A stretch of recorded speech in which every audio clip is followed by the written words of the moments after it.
we are building on the legacies of others who came before us. The work that they've done, the tireless efforts that they put in to allow us to be in this space here together, to allow us the opportunities and the path forward that didn't exist prior to that.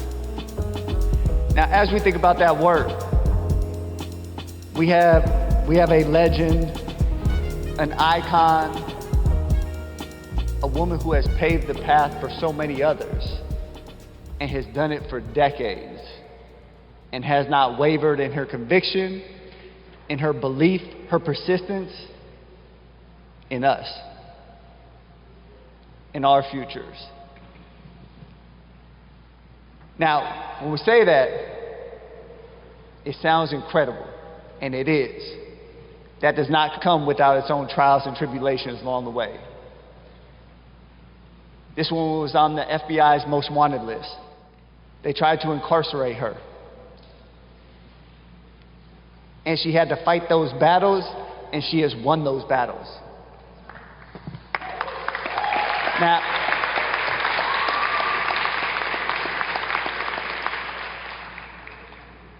also, when we think about this work, the work that she was doing right here in Oakland became internationally known. People all over the world look to this woman for guidance. They look to her for how should we be approaching this? What is our path forward? Give us some insight into how we build and create a better future together. That is everything from black liberation to abolishing prisons, to work on feminism. How do we build a more equal and just society?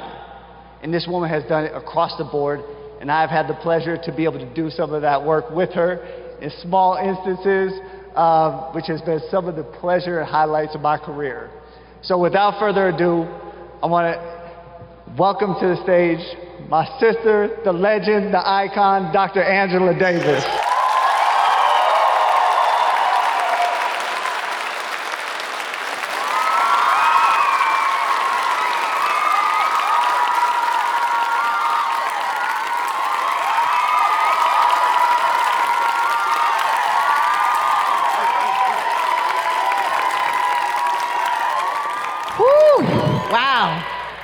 Wow, yes, round of applause right now. This is an incredible moment. I promise you in your lifetime you'll probably never see this again. Truly, it is an honor. Look at them having fun. Like it's important that we also talk about the joy and happiness. When you see somebody that you love, let them know that you love them, and we love you, Dr. AngelaDavis. We love you.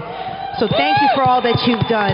Thank you for not just inspiring Colin. Thank you for inspiring me. Thank you for inspiring so many of us. And thank you for leading the way, for changing everything and inspiring so many future leaders. Thank you. Thank you. Truly from all of us, we appreciate you. And I hope you feel the love. Do you feel the love? Absolutely. Yeah. Yeah. It's so wonderful to see all of you here participating in the Know Your Rights camp. And I haven't seen Colin for a little while. It's been too long. Way too long. And it's so wonderful to meet you, Nessa. So wonderful to meet you. It is an honor. I'm fanning out over you right now, truly, like so many other people right now.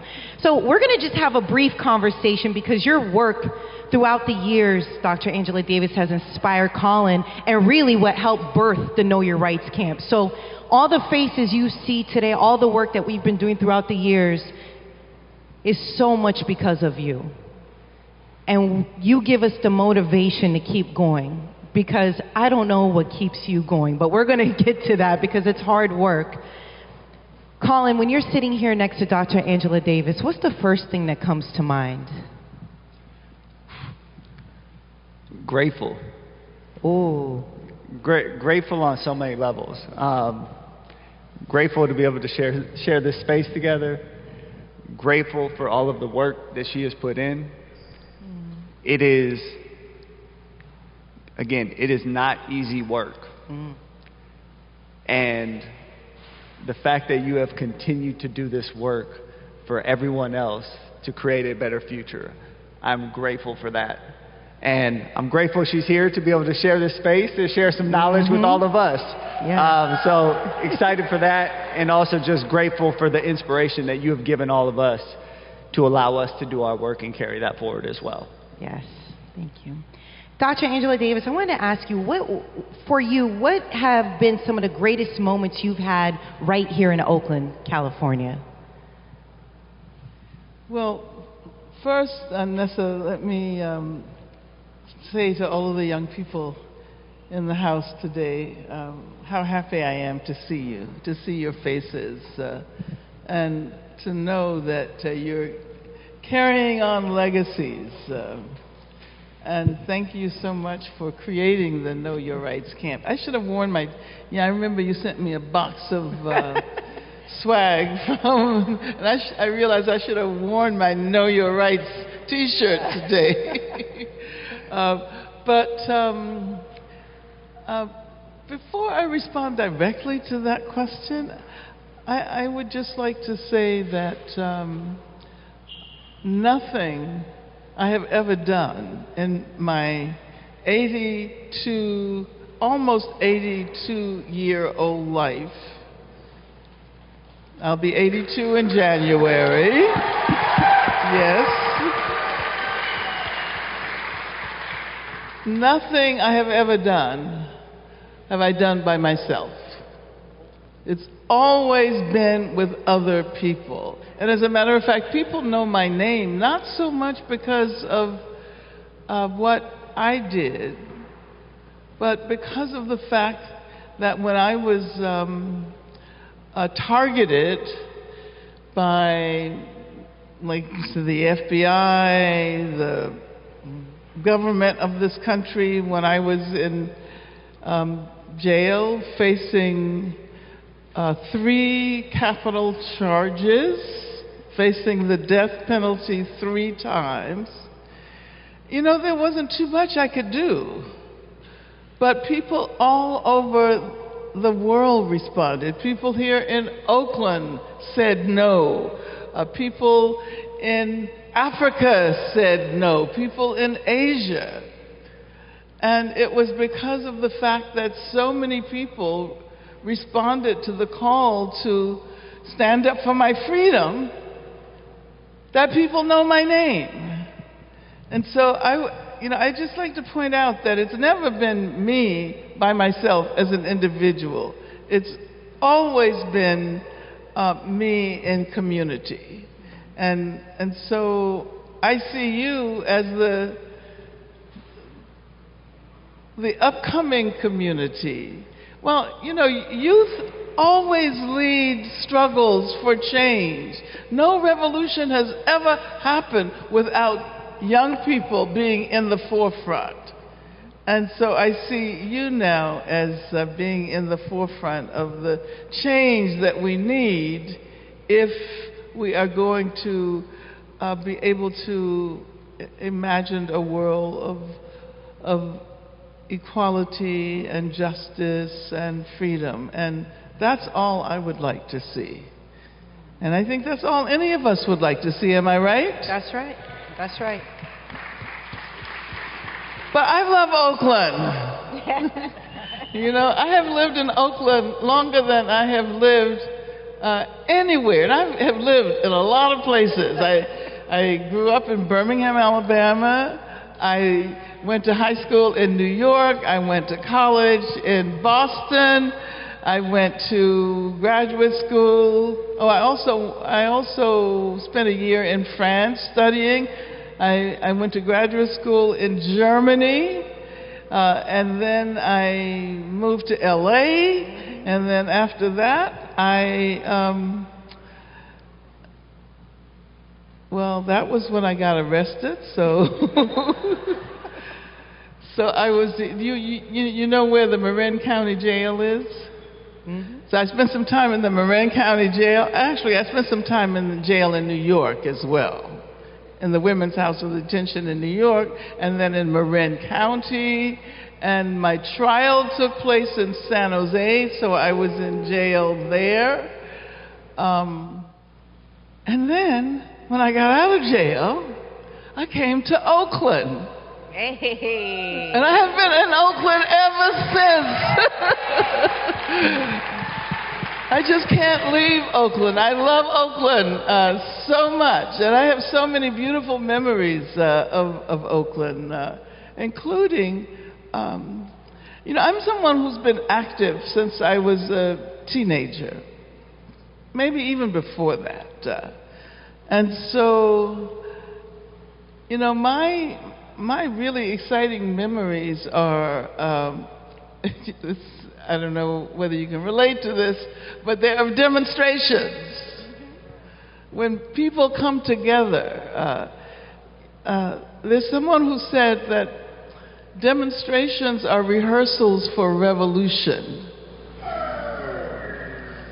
You get that? Do you know sometimes when you're by yourself and you think about what's going to happen to you, and oftentimes you don't have any really good or exciting ideas. You feel alone. You feel like you can't do anything because you're by yourself. You ever had that feeling?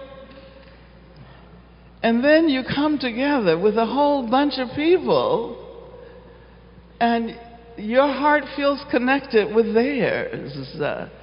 And you realize that what you weren't able to do as a one person, you are absolutely convinced that you can do with the hundreds and thousands and hundreds of thousands of people who are with you. Have you ever had that feeling? I mean, that's what music does. Doesn't music make you feel connected to other people? So yeah, I can remember an amazing demonstration that took place down at the port of Oakland. Have you all ever been down to the port? Do you know what I'm talking about? Okay, I'm an honorary member of the International Longshore Workers Union. So if anybody, I don't know, anybody have parents who are in that union? Who? Say that louder. What is it? Oh, your uncle is a member of the ILW, International Longshore and Warehouse Workers Union. Well, anyway, along with Martin Luther King, Danny Glover, and a few others, I am an honorary member of the Longshore Workers Union. And so find out what's happening. And when they issue a call, like on May 1st, every May 1st in San Francisco, we march down Market Street, because that's, you know what May 1st is? What is May 1st? Okay, what does May Day mean? Workers' rights, absolutely. It's workers all over the world who are standing up for their rights. Absolutely. How about for you, Colin? What are some of your favorite moments, whether it's in Oakland or in the Bay, during your time you were here? I mean, I think the most prominent one that immediately comes to mind is obviously our first Know Your Rights camp out here in Oakland. Yeah. That was 2016, had just protested.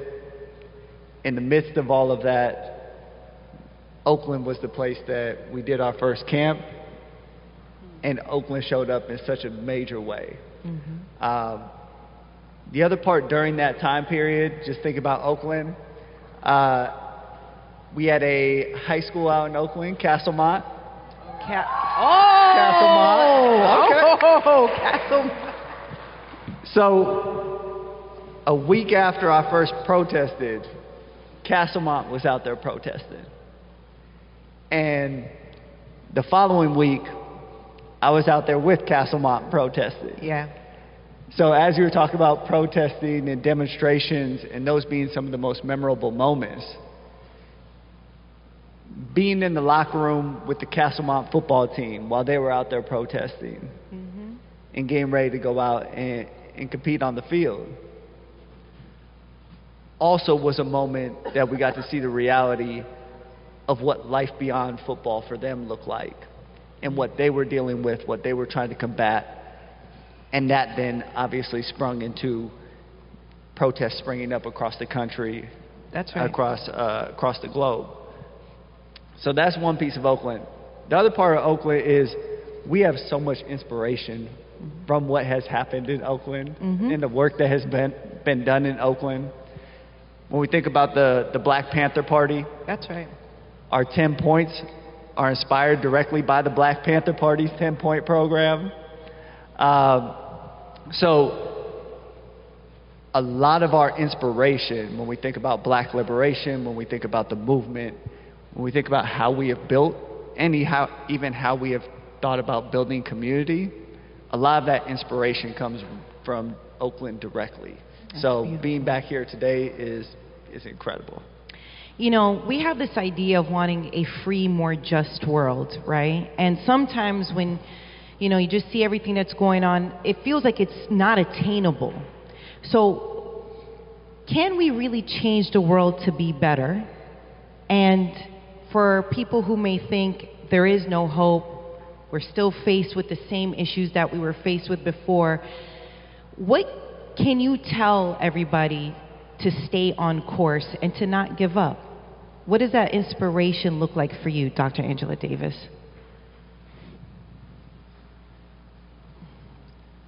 Well, have you ever heard the slogan, "Imagine the impossible"?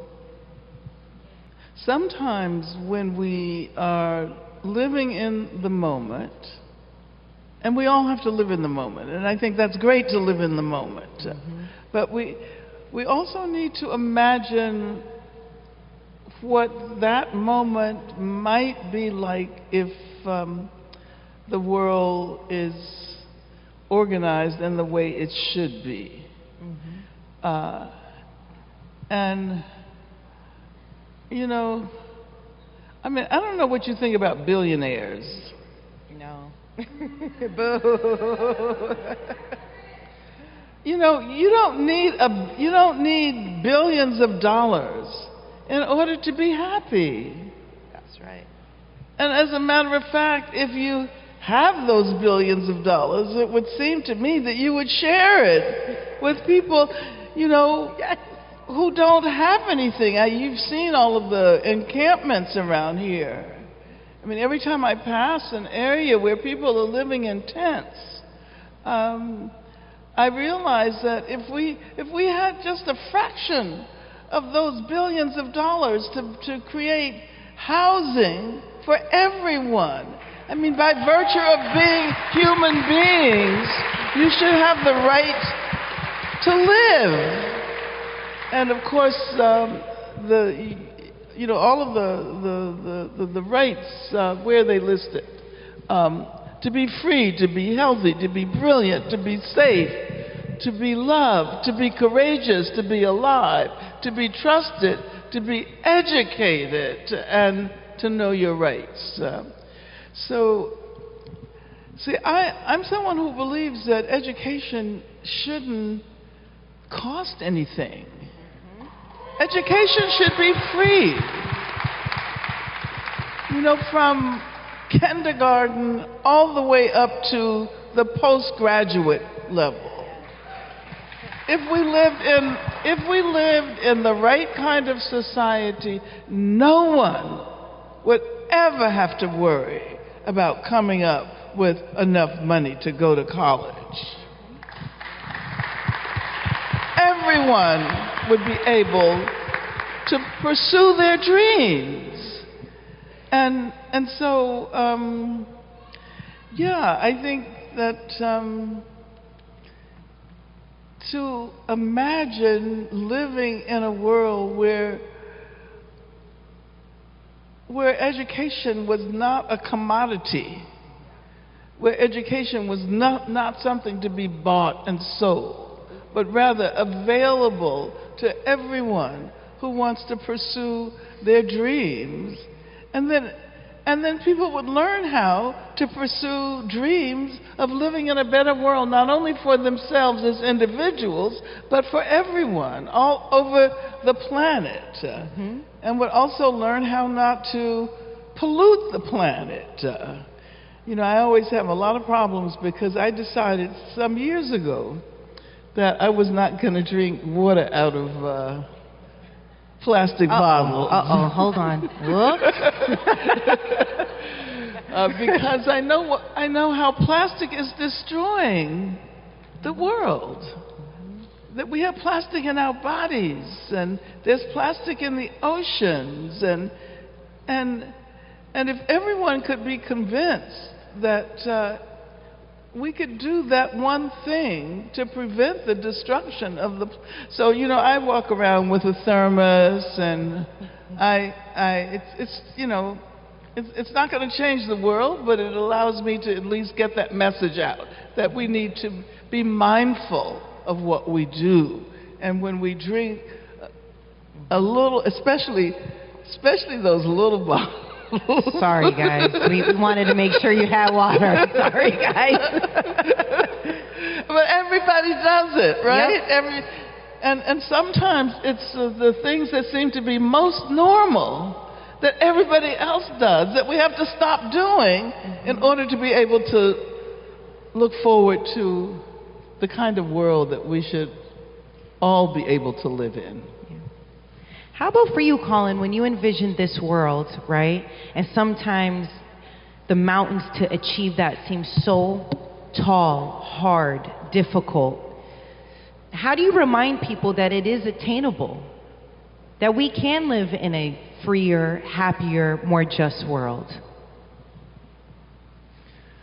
Well, I think the first thing I think about in relation to that is we don't have to accept what is. Ooh, yeah. And like oftentimes we're told to just accept what is in front of us, accept how things are. This is how it's always been done. And I think even being able to challenge that and challenge those ideas very intentionally, I think is a starting point on that, to be able to open the door for some of that imagination of what the future looks like and what we actually want to accomplish. The other part I think about in relation to that is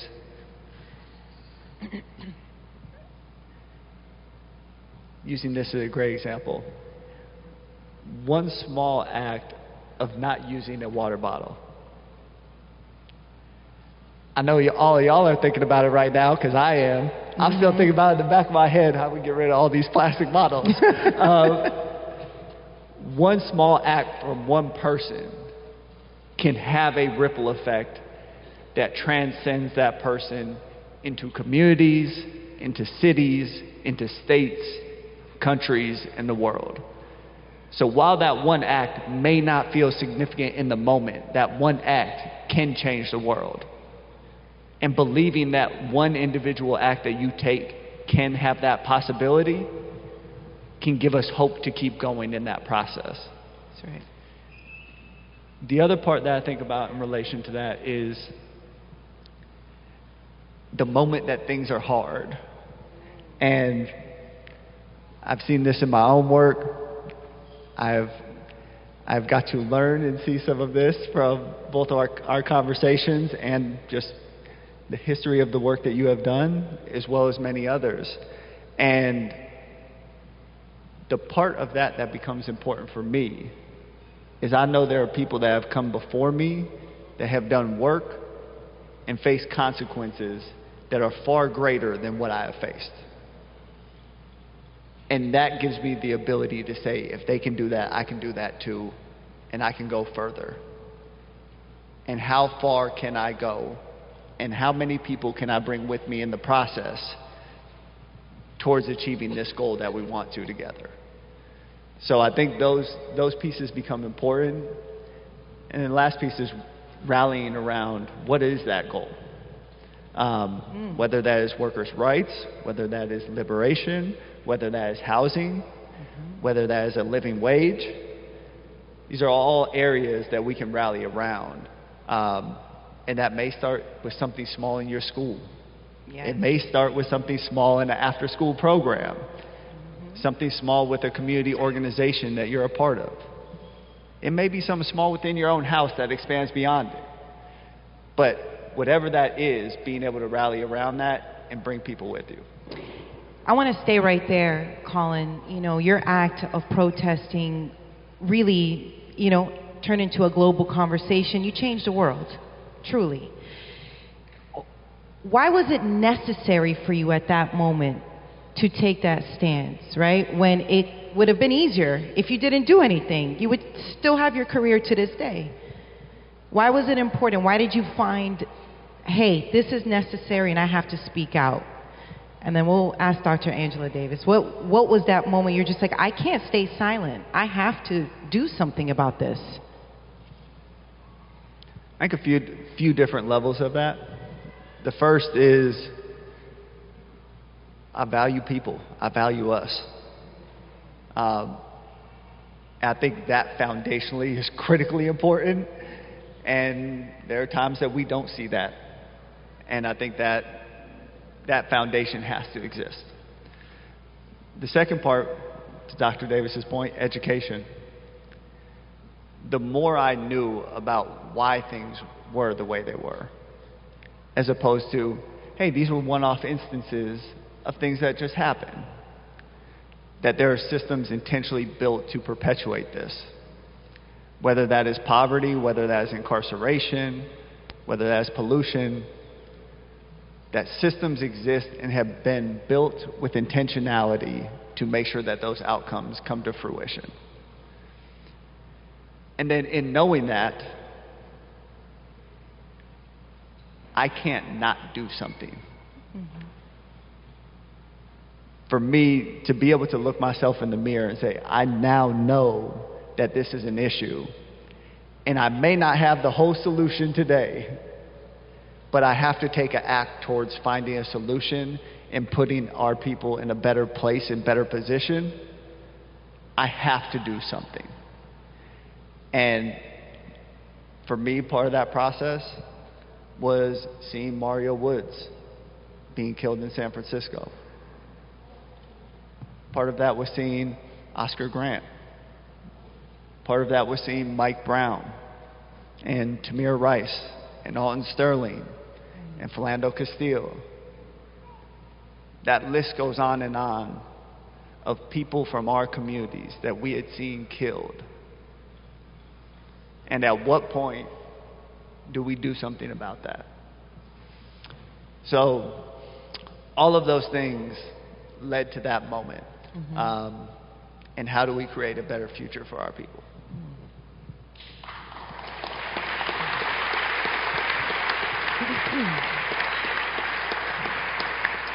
And for you, Dr. Davis, why was it necessary for you to do the work that you did, knowing that maybe you didn't know everything that was going to happen, the consequences, everything that you were going to face in your life, but something clearly in your spirit said, I got to do something.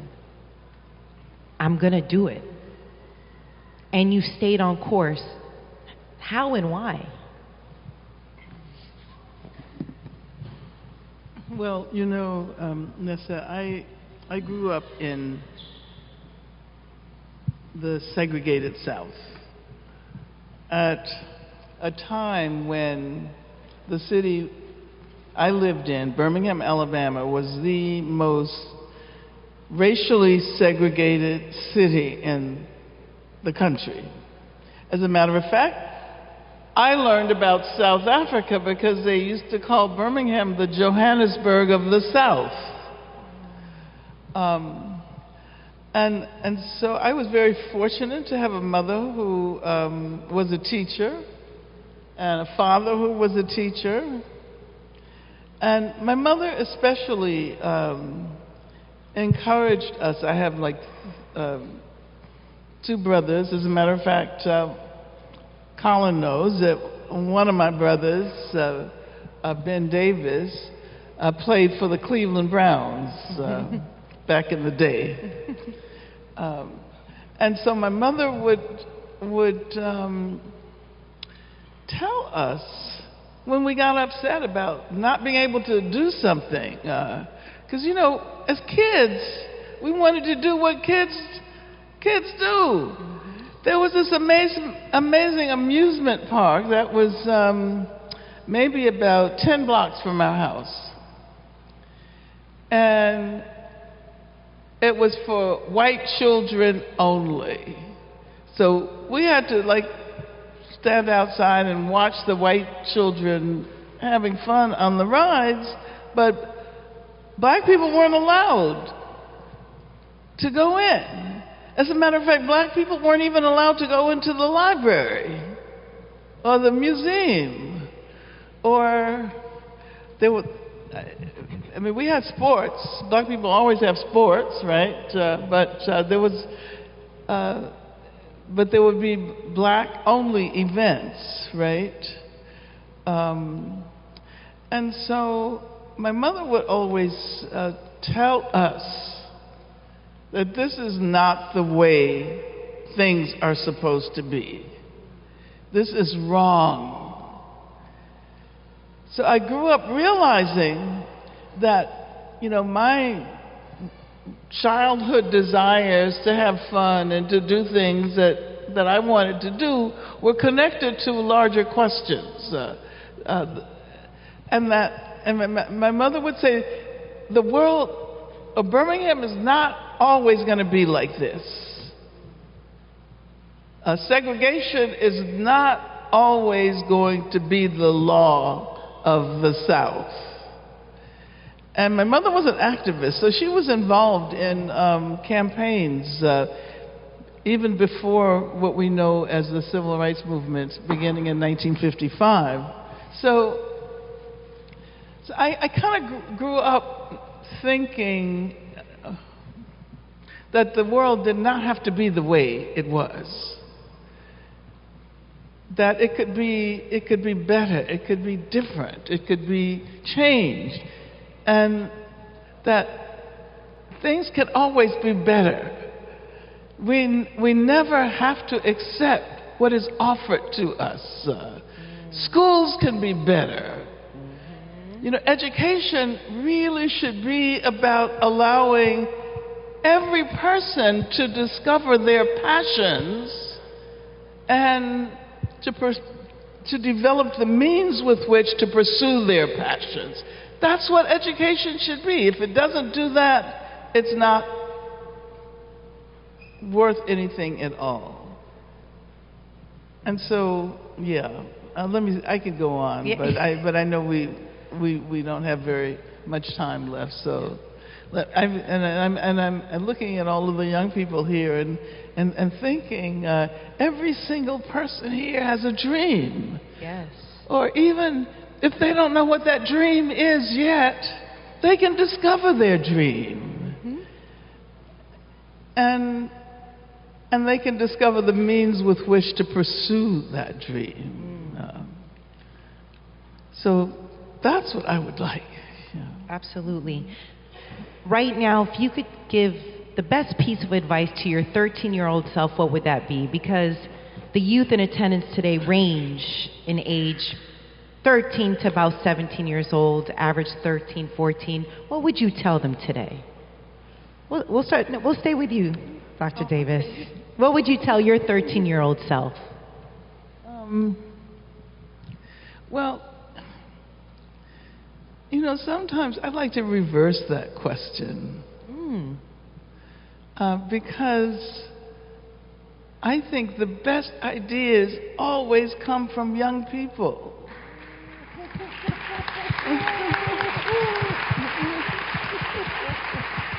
So, and then older people often become satisfied with who they are, and they believe that just because they've lived in the world a certain number of years, that they have the right to tell young people what to do. And so I would reverse that and say, what would my 13-year-old self think about who I have become? Have I fulfilled those dreams that I had as a 13-year-old in the trajectory of my life? What's the answer? Well, I try. I don't always succeed, but I think my 13-year-old self would say, I think you've done pretty well staying the course. And, because older people often completely forget that they can still learn and that they can learn from young people. Yes. And I never wanted to become that older person who thought that all she had to do was to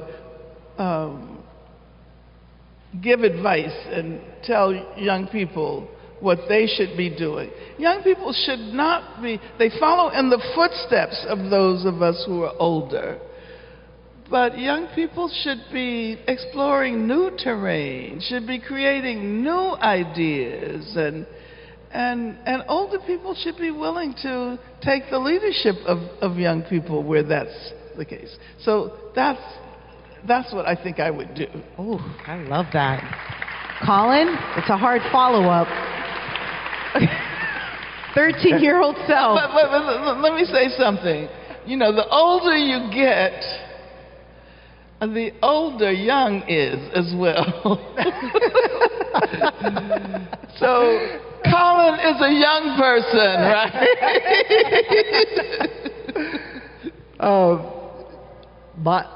Actually, mine is along similar lines from a different perspective, which is thinking about my 13-year-old self. The biggest thing that I would say is trust yourself. And I say that because I think back to when I was 13. A lot of the instincts I had about the world, even in the areas that I didn't fully understand, were pretty good. Just because of the sense of I wanted to see people treated fairly. I wanted to see people do well. And things that didn't feel like they fit that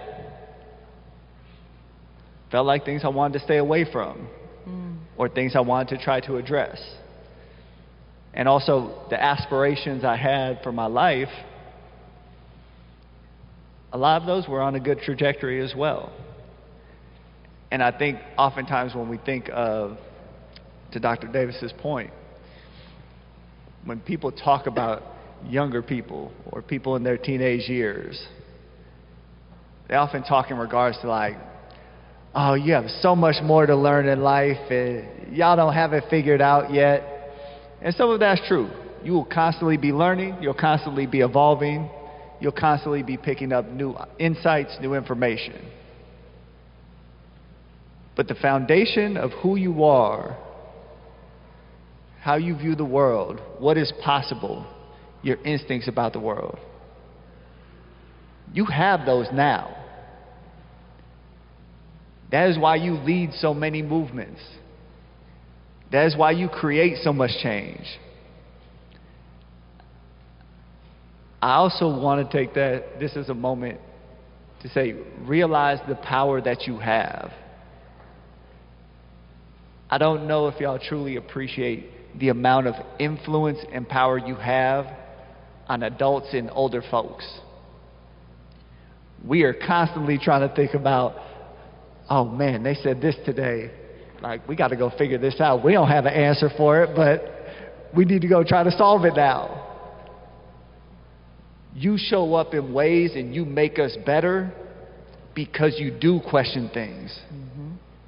Because you are challenging the norm. You have not gotten to that point of being later in life and just being like, hey, this is how things have been for 50 years, so like it's always going to be that way. You haven't accepted that. And don't accept that. So realize your power in that, trust your instincts. That would be the biggest thing that I would say. A few more questions and then we'll get a couple questions from the audience, so start thinking of that, okay? What philosophies keep you grounded, Dr. Davis? Well, what philosophies keep me grounded? I studied philosophy, so I have to stop for a moment. We could be up here for the next 2 days.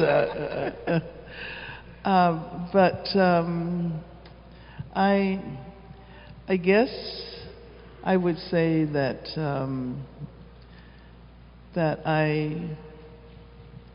I try to challenge individualism, which is connected to capitalism.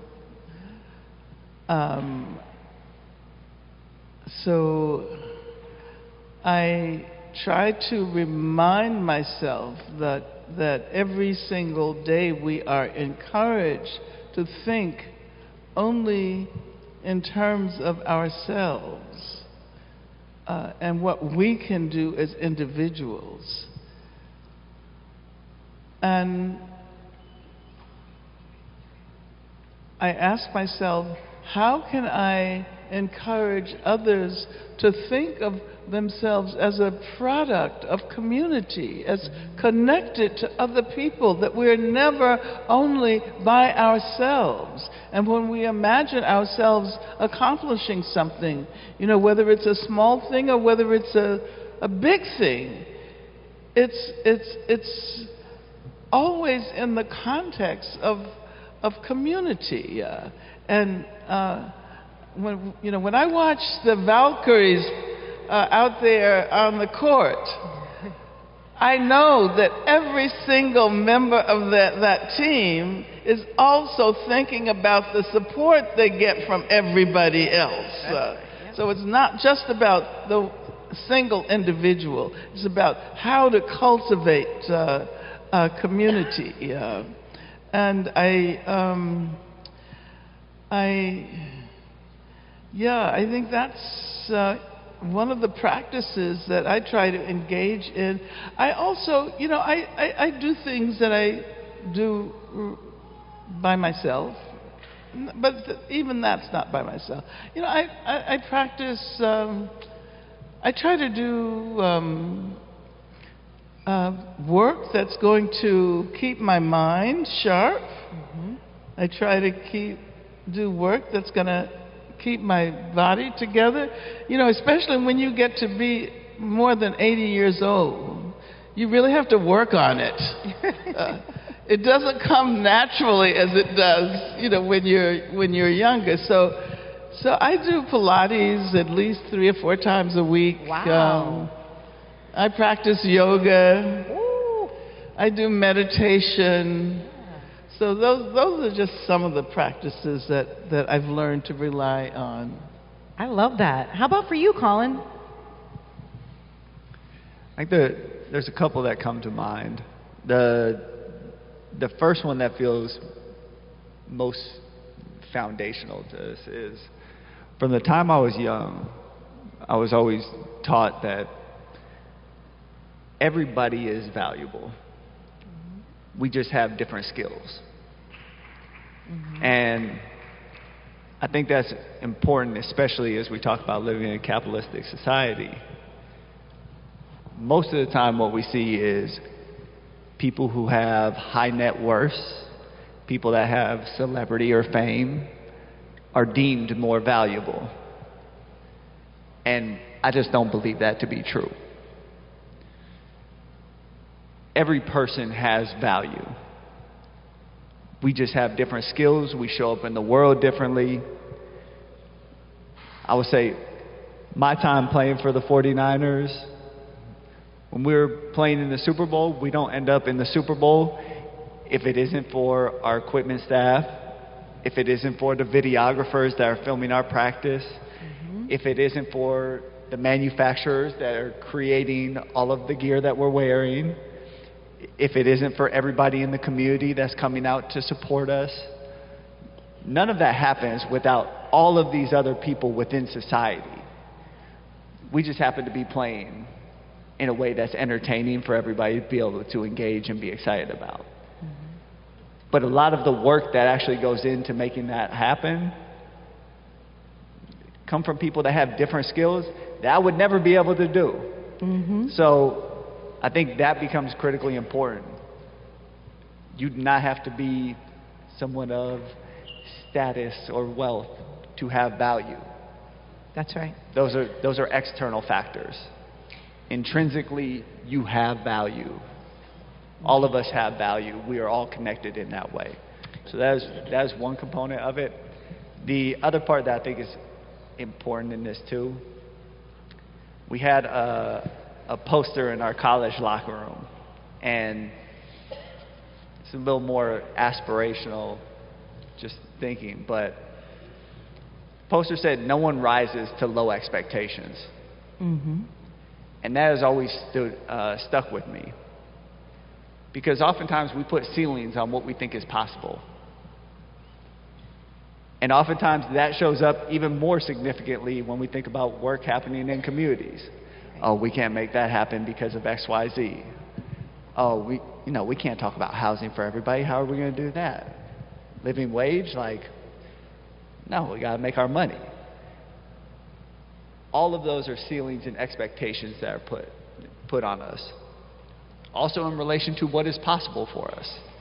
So I think removing that barrier of what a ceiling is and saying our expectations higher for what we think is possible, what we think we can accomplish, and how we can do that collectively together, I think is another part that I constantly think about. How do we raise that expectation of what we expect from society, what we expect from each other, and also what we expect from ourselves?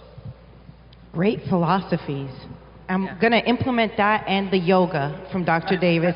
I'm going to get right. Okay, so we do want to take about 2 questions from the audience. I saw 2 quick hands over there. You guys beat everybody.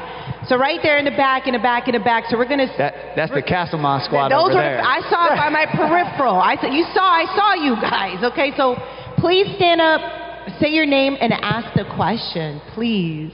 My name is Jada. My question is, what are you guys' tips on how to stay focused and motivated? Great question, by the way. Yeah, that is a great question, and thank you so much for raising it. Yeah, sometimes it's hard to stay focused, isn't it? Sometimes it's hard to stay motivated. And again, I think I sound like a broken record, but I want to bring it back to how being involved in organizations and being involved with other people can motivate you, can make you stay focused when you're doing it not just for yourself and not just by yourself, but when you're doing it with others. And that's, I don't know where I would be today in this very long life that I have had if it weren't for other people. And I kind of like to internalize that sense, so it's not just when I'm physically with other people.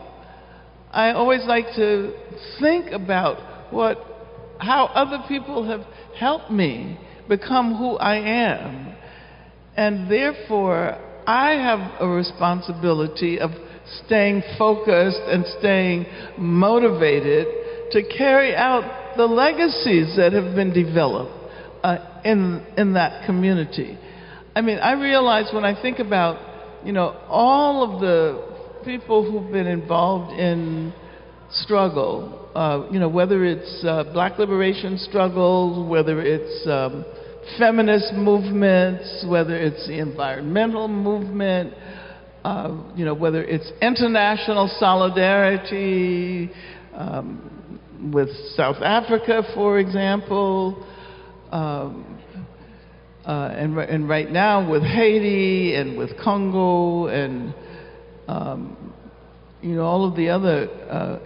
I know we haven't mentioned the name of what's his name? I don't even like to call his name. Do you have any idea who I'm talking about? You do? Okay, you know who I'm talking about. Who talks about, countries as shithole countries. Oh. You know who I'm talking about? Yeah, Yeah. And you know, in a lot of African traditions, to call someone's name is to give them power. And so I don't like to call his name, but you know who he is, right? I think that that he's not the one who represents our future. We are the ones who get to determine our future. We are the ones, and we are the ones who have to stay focused and who have to stay motivated, and we have to motivate each other. And the last thing I'm going to say is that having had the opportunity to live such a long life, I feel like I'm not here only for myself. I'm here for, you know, all of those comrades and sisters and brothers who are no longer with us. Do you by any chance know the name of Assata Shakur? Yes. Okay. I think about my sister Assata when I'm up here today. I think about, I mean, the other day, actually, I had the opportunity to meet someone on Zoom at a gathering like this, whom I have been struggling for over 50 years, and that is Leonard Peltier. And I'm so glad that there are a bunch of you who know who he is. He's this amazing indigenous Native American freedom fighter who was the longest held political prisoner in the history of this country. He was behind bars for 50 years. And I became involved in his case 50 years ago. And I finally had the opportunity to talk directly to him on Zoom he was supposed to show up in Oakland, but at the last minute, the FBI representing, what's his name? You know who I'm talking about. Withdrew the permission for him to come to Oakland. So, I mean, the good thing is that he's no longer in prison. He's on his reservation in South Dakota, and he has people there who love him. Yeah, I mean, I think of people like Leonard Peltier, and these are, I mean, I know I've used your question about staying motivated and being focused and, you know, to address larger issues, but I think we should always try to open up and think about the implications of what we're doing, even our small acts. So yeah, thank you for that. That was great. Colin, how can you follow up with that one? I mean, how do you stay motivated and focused? I'll say you get a little bit of the football and athlete side of me right now, which is I don't think about motivation a lot. I more so think about discipline. Oh, that's within sports, and I found this to be true outside of sports as well. Having a discipline that you come back to and you practice on a regular basis is a great way to help drive focus. Because then in those moments, when you think about motivation and you have the highs, you can take those further. You already have the foundation of what you do. But in those moments where, for some reason, the community may not be there and it's just you by yourself, that discipline can keep you going in those moments where the motivation isn't high. And I have found that to be one of the best practices to be able to keep moving forward with focus is having that discipline, because there will be plenty of moments throughout your life, throughout circumstances that you go through, that you're gonna be like, man, I might feel like I'm in this alone. That discipline can keep you going. And that doesn't have to be some grand discipline that feels world-changing. It may be something I wake up in the morning and I make sure I do this. Or every night before I go to sleep, I do this. For me, one of my daily disciplines, I get a workout in. Like, that is one of the things that keeps me on track. I think because I've played sports for so long, if I don't get a workout in, I feel off the rest of the day. So that becomes one of my disciplines in relation to the other work I do that can keep me grounded and focused to be able to keep going. So I try to think about things grounded in disciplines. By the way, his workouts are 4:30 in the morning. And they are annoying for someone who's sleeping next to him, you guys. Just letting you know. But yes, 4:30 in the morning. Great question. Now, we are going to take more questions throughout the day, promise, but we are going to move on. Really quick right now, this conversation that you all witnessed, I hope that you get to experience more conversations like this. I can't promise it'll ever happen. I've been on this earth for 41 years, and I have never seen such a powerful conversation like this from two incredible people that I'm completely inspired by. I'm honored to be sitting here next to you, Dr. AngelaDavis. It's a privilege for me right now. And Colin, of course, my love for you it's forever. And I'm so thankful for the both of you and everything that you both have sacrificed for all of us here today, not just in this room, not just in Oakland, but around the world. So thank you both so much. Please give these incredible freedom fighters, incredible people, so much love right now. Oakland, California, round of applause.